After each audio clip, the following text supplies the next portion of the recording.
escola do mundo, onde eu posso ensinar e aprender. A palavra da sabedoria é a nossa EBD. Deus é o nosso diretor, o Espírito Santo nosso professor. A Bíblia é a cartilha que ensina o caminho, a verdade e a vida. Deus é o nosso diretor, o Espírito Santo nosso professor. A Bíblia é a cartilha que ensina o caminho, a verdade e a vida. Olá, meus alunos da Escola Dominical. Estamos dando uma abertura mais este domingo. E sempre, como sempre fazemos uma pequena meditação antes que as classes se separem. Hoje nós não estamos nos separando fisicamente, mas antes então que nós linkemos a nossa classe, e você deve linkar mesmo, assistir. Eu, por exemplo, eu assisto o máximo de aulas que eu posso na parte da manhã de domingo, que para mim é um privilégio.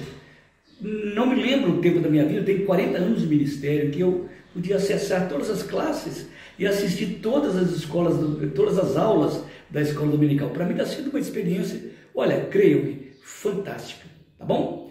Então nós estamos abrindo a Escola Dominical. Vamos orar. Pai, obrigado por esta manhã, pelo privilégio que o Senhor nos dá de lermos a Tua Palavra e que ela seja luz, Pai, para o nosso caminho, lâmpada para os nossos pés, e seja força, Senhor, para a nossa musculatura espiritual. Em nome de Jesus. Amém. Muito bem. Então voltamos ao texto de Romanos. Estamos falando do que eu chamo de Apocalipse de Paulo. Alguns dizem que o Evangelho de Paulo era diferente do Evangelho de Jesus Cristo. E alguns teólogos liberais dizem: eu acredito no Evangelho de Cristo, não no Evangelho de Paulo. Imagina, como se fossem coisas diferentes. Mas Paulo diz que recebeu esta revelação de Jesus Cristo. No capítulo 3 estamos falando então sobre esse mistério que foi revelado em Cristo, ou seja, Deus fazer uma família não judaica, mas uma família universal, uma família espalhada pelo mundo inteiro, a quem ele chama de igreja. Jesus disse: eu edificarei a minha igreja, e as portas do inferno não prevalecerão contra ela. Então Paulo está falando, no domingo passado eu falei, né, que Deus deu a graça para ele de ser um apóstolo dos gentios. Ele achava que era realmente uma coisa graciosíssima, de Deus colocá-lo no pivô daquele mistério que ele tinha escrito desde os tempos eternos, que mesmo Paulo diz. E agora ele continua dizendo,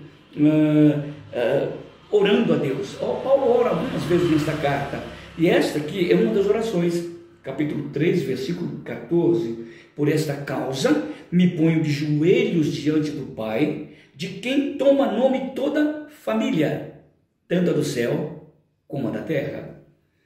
Por esta causa eu me ponho de joelhos diante de Deus. Quando ele fica pensando lá na cadeia, preso, com sua mão, com seu pé amarrado no tronco, na cadeia, não de cima, de baixo, não é? E ali a guarda pretoriana passando, e ele começa a pensar nessas coisas, e o Espírito Santo coloca no coração dele: Paulo, põe o joelho no chão, e ele se põe de joelho diante de Deus. Imagina aquele quadro, aquela masmorra escura, um homem, apóstolo, intelectual entre os judeus, um tribuno, um jurisconsulto da lei, agora preso em Roma, jogado no fundo de uma cadeia, de joelhos, orando. Que coisa fantástica, não? Por esta causa me ponho de joelhos diante do Pai. Olha, claro que essa oração era uma oração de profundo reconhecimento da graça de Deus sobre a vida dele, e um profundo reconhecimento do mistério de Deus revelado ao mundo, trazendo os gentios do mundo inteiro para se tornar família de Deus. Ele que tantos anos achou que a única família do mundo era a família judaica. Ele era o filho de Abraão, os judeus, sim, ele da tribo de Benjamim, e nós, sim, judeus, hebreus, o resto é ninguém, o resto é resto. Mas Paulo reconhece, com um chamamento de um evangelho universal, reconhece o poder de Deus em trazer irmãos na fé, negros, amarelos, brancos, asiáticos, gente do mundo inteiro, para fazer a igreja do seu filho. Por esta causa me ponho de joelhos diante do Pai, por esse grande ministério que o Senhor me deu, que o Pai me deu graciosamente, por essa grande responsabilidade de ser o elo entre o Evangelho e os gentios, e o elo entre judeus e gentios através da pregação do Evangelho. Então, sobre Paulo pesava a responsabilidade e uma honra muito grande. Ele dizia, por isso mesmo, por entender todas essas coisas da igreja, da eleição de Deus, do povo de Deus, do edifício espiritual de Deus, por entender estas coisas e por ser responsável por isso, eu me ponho de joelhos diante do Pai. A gente não sabe o que ele orou, mas certamente ele estava dizendo, Senhor, muito obrigado por essa nova família que eu tenho, por esse novo povo que é teu povo, do qual eu faço parte, mas do qual eu sou apóstolo. Imagina, Paulo, o senso de alegria, de realização proposital de Paulo em existir. Eu sei porque eu vivo, eu sei porque eu existo, em última análise, eu sou um apóstolo. Quando a gente não entende essas grandezas espirituais, todos os propósitos humanos nossos, quando cumpridos, caem no vazio. Sabe por quê? Porque não tem valor de eternidade, não tem extensividade de eternidade, não tem cheiro de eternidade, não tem gosto de eternidade, e nós somos eternos. Um casamento, se não for eterno, ele para ali só. Um trabalho, se não for eterno, ele para ali só. No entanto, quando eu, na minha vida conjugal, relacional, ou eclesial, eu entendo que aquilo tem extensão de eternidade, aquilo não para, aquilo flui, gera alegria, gozo em mim constantemente. Então Paulo diz no versículo 14 do capítulo 3, por esta causa eu me ponho de joelhos diante do Pai, de quem toma nome toda a família. O Pai de quem toma nome toda a família. Ou seja, eu me ponho diante do Pai, que é o progenitor de toda a família. Toda a família que existe no mundo surgiu do meu Pai. Por isso que ele fala do Pai. Não foi do Filho e nem do Espírito, foi o Pai que gerou toda essa história. É o Pai que gera o Filho eternamente. É do Filho que vem o Espírito que é eterno. E é desta paternidade original do Pai é que surgem as famílias, tanto a família do céu como a da família da terra. O que ele está falando de família do céu? Ele não está falando de salvos em Cristo. Ele está falando da Trindade. A Trindade é uma família. Deus eternamente viveu em família. Deus acha esse negócio de família uma coisa fantástica. Por isso é que ele é chamado de Pai. O Filho é chamado de Filho, o Espírito é chamado de Espírito, por causa da família espiritual. É fantástico saber isso. Então Paulo está reconhecendo toda essa criatividade de Deus em fazer um negócio tão extraordinário que é uma família. Mas ele diz, ele é o Pai, é dele que dá o nome, é ele que dá o nome, é a nomenclatura de paternalização, paternismo, ou paternidade, ou patriarcalismo, qualquer coisa, pátria, vem do Pai. Ele é que é o padre, o pai, o progenitor de toda a história da família humana e da família divina. Paulo diz, eu estou encantado com isso. Como é que Deus projetou o Pai, a família dele, na família da terra? Ele diz, a família da terra é a igreja. Ele diz, por essa causa me ponho de joelho diante do Pai, de quem toma nome toda a família, tanto no céu como sobre a terra.